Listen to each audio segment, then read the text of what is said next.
Pullut NSS കരയോഗത്തിന്റെ കുടുംബമേള നടന്നു. President Rajasekharan ഉദ്ഘാടനം ചെയ്തു.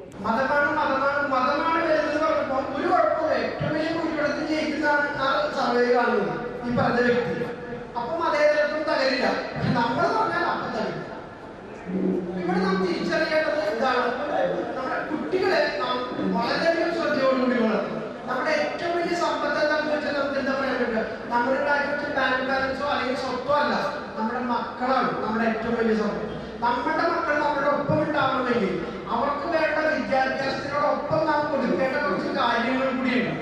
അവരുടെ സ്വഭാവത്തിലും അവരുടെ പെരുമാറ്റത്തിലും എല്ലാം ഉണ്ടാകേണ്ട ഔന്നത്യം, അതിനുള്ള ശ്രമം കൂടി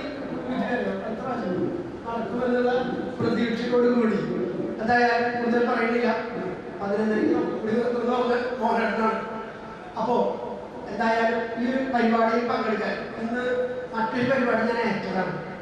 നവീൻ ഗണേശന്റെ കരയോഗത്തില് ബാലസമാധി ക്യാമ്പ് ആരംഭിക്കും. കരയോഗം പ്രസിഡന്റ് KK മോഹനൻ അധ്യക്ഷത വഹിച്ചു. KK മോഹനൻ സമ്മാനദാനം നിർവഹിച്ചു. T Nishanth, taluk union secretary MC Sreekumar, taluk union Vanitha Samajam president Pushkala Venuraj, Pulloot service bank president Murali Kunnath, Vijayan Menon, Sreedevi Vijayakumar, Dhanurvedan Menon, Ramesh Menon, Omanakuttan, Karayogam secretary K Karthikeyan, Kavitha Dinesh തുടങ്ങിയവർ സംസാരിച്ചു. തുടർന്ന് കലാപരിപാടികൾ നടന്നു.